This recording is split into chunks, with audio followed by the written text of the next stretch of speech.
El Ecuador está sometido por el miedo y la desesperanza. Por eso cuento contigo, para implementar el Plan Cero Tolerancia, retomar control de las 36 cárceles del país, de nuestras fronteras, norte y sur, para que nunca más ingrese narcotráfico o armamento ilícito a nuestras calles. Liderar, equipar y entrenar a nuestras fuerzas del orden e integrar todas las fuentes de inteligencia para saber cómo se mueve el dinero sucio de los narcos y los corruptos. Ecuatorianos, puedo hablar de mi experiencia, que he combatido en varias guerras, universidades, que he edificado las empresas de seguridad y tecnología más importantes del país. Lo importante no es eso. Lo importante es la voluntad, la determinación, la mano dura para erradicar la delincuencia en nuestro Ecuador. Cuento contigo para que juntos pasemos del miedo a la esperanza, ecuatorianos. Candidato Yanto. Veo un gravísimo conflicto de interés. Ya acabas de hablar de los radares. Tú no eres el dueño de los radares. Tú no eres el que cobra las multas a través de tus empresas.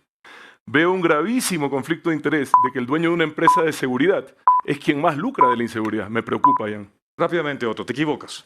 Primero, no soy dueño de empresas de radares. Fui dueño de una empresa de radares en Manta, y esto es importante.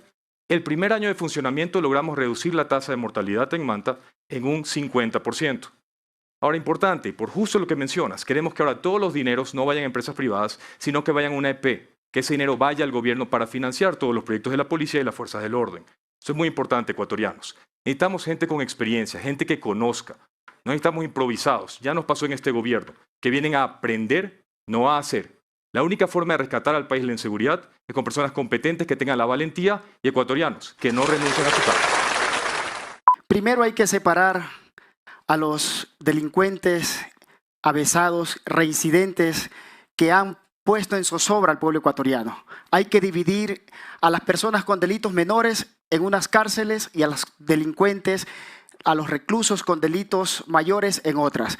Vamos a financiar con los recursos que genera el petróleo, que genera la minería y el cobre, para poder atender y dar una verdadera rehabilitación social e insertación social a las personas privadas de libertad.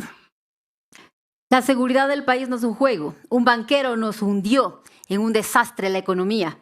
Ahora, un francotirador no nos puede dar seguridad en el Estado. Hay que seguir trabajando en el fortalecimiento de las Fuerzas Armadas, la Policía Nacional, para que ponga orden dentro de las cárceles, pero hay que dividir a los peligrosos y a las personas con delitos menores en otras cárceles. Por eso hay que invitar a la sociedad civil a unirnos para que dentro del presupuesto de la seguridad del pueblo ecuatoriano se pueda generar los recursos necesarios para poder dar seguridad a todo el pueblo ecuatoriano, y que desde las cárceles no se llamen por teléfono, no se pueda amedrentar a la ciudadanía ecuatoriana con esta delincuencia organizada amedrentando a todo el país. Bolívar, ¿qué opinas de la implementación de nuevas cárceles de máxima seguridad? Hay que dividir a los presos con delitos mayores en cárceles de máxima seguridad, y a las personas que tienen delitos menores, que han sido privados de su libertad por juicios de alimento, por un accidente, hay que ponerlos en otras cárceles para que ellos tengan una verdadera reinserción social. Entonces, cuando se haga esta cárcel de máxima seguridad, las personas que están privadas de la libertad, que han puesto en zozobra al pueblo ecuatoriano, no van a tener la posibilidad de seguir amedrentando a los ciudadanos. Desde allí se procede a amedrentar, a extorsionar y a dar órdenes para asesinatos a los ecuatorianos que el día de hoy se encuentran de manera insegura. Lazo y sus candidatos nos sumieron en la delincuencia, permitiendo que el narcotráfico y las bandas delictivas se tomen el Estado. Nos llenaron de terror. Este gobierno nos sumió en la delincuencia, en el dolor, en la muerte y en la desesperación.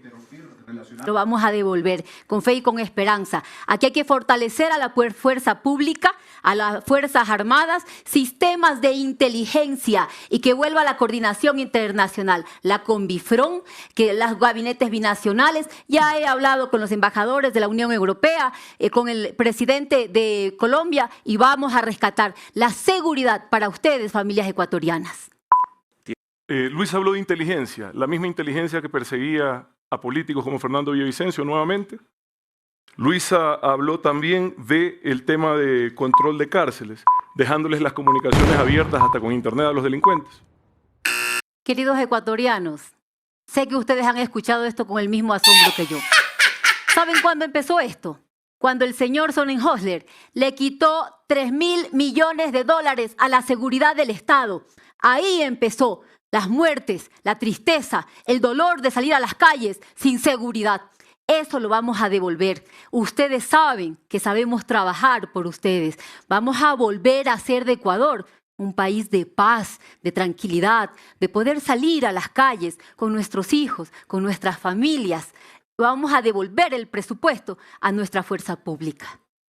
Vamos a retomar la seguridad en nuestro país con sentido de urgencia. No sé de qué 3.000 millones me habla la señora González, del gobierno que ella promovió. No yo. Yo fui a servir a mi país y me hice un costado después de jugarme la vida por todos. A ustedes les consta. Por eso nos apoyan, por eso me atacan. Respaldando a la fuerza pública, permitiendo que cuando un delincuente alce un arma en contra de un ciudadano, sepa que le van a dar el tiro que se merece, que cuando atente contra la vida de un ecuatoriano, sepa que va a ir un régimen de máxima seguridad de verdad, para que cumpla la condena que se merece según el riesgo que representa. Limitando, con todo el respeto a los ciudadanos extranjeros que la mayoría vienen a hacer el bien, limitando el ingreso de ciudadanos con pasado judicial, limitando el acceso de los ciudadanos con pasado judicial a nuestro país, haciendo que retomemos la confianza en nuestras instituciones, en el sistema de justicia. Sin justicia jamás habrá paz. El ecuatoriano, si no recuerda los 3.000 millones que le quitó a su seguridad, a su tranquilidad y su paz, ¿cómo va a recordar siquiera cómo manejar el país? El mío. Yo no he sido presidente del Ecuador, esta es mi primera participación en una elección. Fui vicepresidente y cumplí mi misión con creces. Salí con la frente en alto y de la mano de mi esposa, renunciando a todos los privilegios de haber servido a mi país. Pero en mi gobierno sí vamos a ejecutar las cosas, vamos a resolver los problemas, que esa es mi especialidad. Siempre me encargaron resolver crisis, lo hice con creces, con responsabilidad, con honestidad. Y eso es lo que les molestó a todos estos políticos que aquí me atacan, me aluden. Claro, tienen terror, ven las mismas encuestas y saben, nosotros sí fortaleceremos los sistemas de inteligencia, pero por las razones correctas, no para perseguir políticos, sino para dar caza a los delincuentes, sobre todo para desarmarlos a ellos, para estar 3 pasos adelante y no 5 pasos atrás, como estamos ahora. Vamos a armar, equipar, entrenar y respaldar a la fuerza pública. La policía tiene que saber que cuando actúa en defensa de la vida, los vamos a cuidar, se van a defender en libertad, van a contar con todo el respaldo judicial y en caso de ser necesario y se comete una injusticia contra ellos, tendrán un indulto de este presidente. Policías, ustedes cuiden a la ciudadanía, que a ustedes los cuido yo. El presidente de la República es el comandante en jefe. Yo soy el máximo responsable, seré el máximo responsable cuando esté sentado en el sillón de presidente de la República. Es importante darle las herramientas a las Fuerzas Armadas, darle el respaldo, cuidarlos a ellos también. Pero asimismo, la última